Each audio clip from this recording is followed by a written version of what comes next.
I'll fight devil's advocate here. Like, the reason he was doing that was because he has this thing inside of him where he has to compete against other men because he's not satisfied with himself. So because of that, he was like going the extra mile for this girl because he knew, yeah, this girl's interested in me. So you told me it sounded like you lived a pretty similar lifestyle to him. Yeah. So, like, this is one thing I think a lot of guys misunderstand is like, you need to have like a bare minimum, there's like a bar, and then once you have more game than that, you don't need to focus on game anymore. It's like you start focusing on other, get your finances in order, get your looks in order, looks max, all this stuff. But yeah, so basically after you pass that tariff, and the thing is like, once you pass that tariff, it becomes very easy. It's like, it becomes like a cheat code, maxed everything out, and then you go to the place that's like just best logistics. You're gonna have crazy results. So the things that he says, like, oh yeah, I'm getting laid here, getting laid there, like, yeah, they're probably true. They are true but the thing is, it's like, that's the wrong metric to judge success, because is that person happy? Is that person living a life you truly want to live after you lived it? Because I'm telling you, after living it, it's not fulfilling. Like, there's better things that you can do with your time. But I think you need to experience that in order to get that out. It's like to have abundance, basically. I think a lot of guys just don't have that, and then they just always, that's why the metric is so important to them, because it's like, 1,500, oh my god, that's crazy. But any guy who had the same stats or whatever, or even less, to be fair, for me, I have way less stats going in my favor. Like, I'm 5'8", Indian, like, a bunch. And if I carry on the pace that I was going at, I could have surpassed John by his age. I'm 25 right now. John's like 35, so like, it's not a crazy accomplishment, I don't think. It's just like, yeah, you get laid, but what's the result of that? Like, what did you gain? What did you learn? How did you bet yourself? Those are, I think, more important things to focus on. I think people missing the point here. Like, that's what John doesn't promote. He doesn't promote that other side of it. He doesn't show that.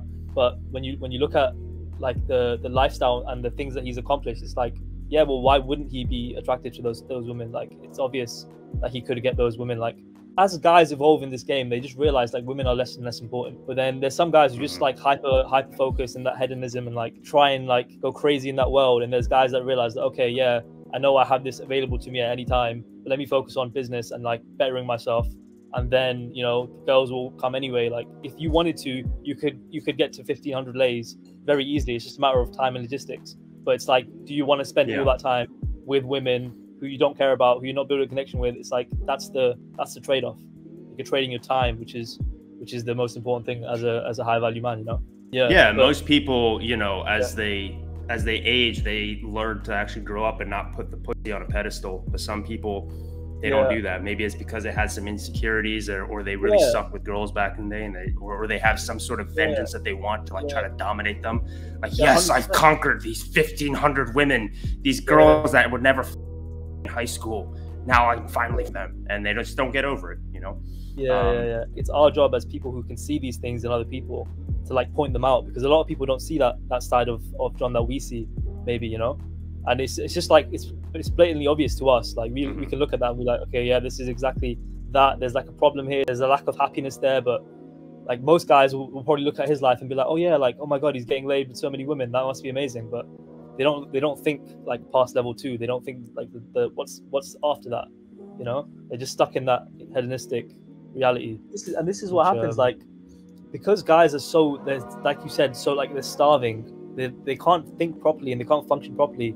So they get lost in the world of like what's true and what's not. Like, if you're starving and then you see a guy talking about 1,500 lays, that message is obviously going to be appealing to you. But it's only after you've eaten you're like, wait, is that really important? Is that going to bring me joy? Like, those are the questions that come after being fulfilled, right? Being satiated. Yep. And right now we're in a like an environment where the message of like improving, because the thing is, for me, it's like, I think in the 90s it was a little bit better. Like, I grew up in a way where it's like, I still knew the importance of self-development. Like, I learned skills as I was growing up. Like, I learned how to play guitar.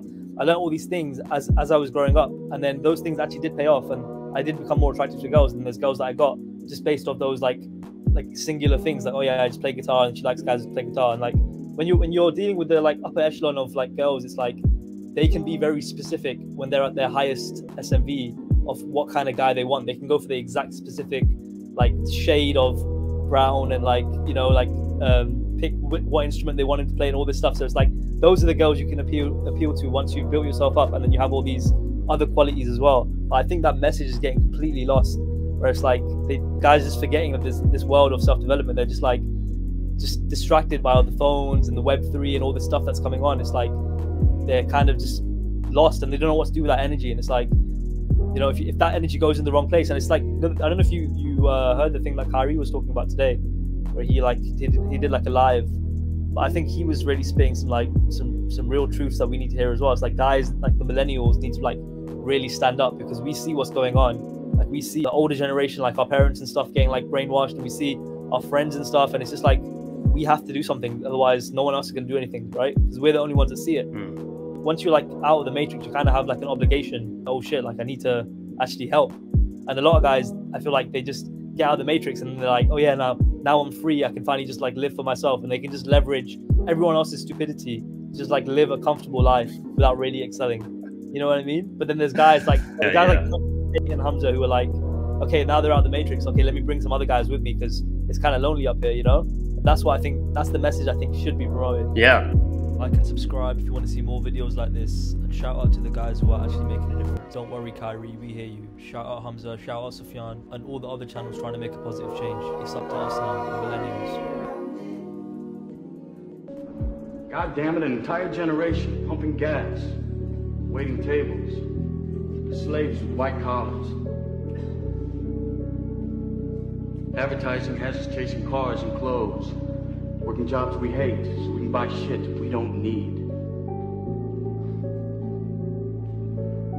We're the middle children of history, man. No purpose or place. We have no Great War, no Great Depression. Our Great War is a spiritual war. Our Great Depression is our lives.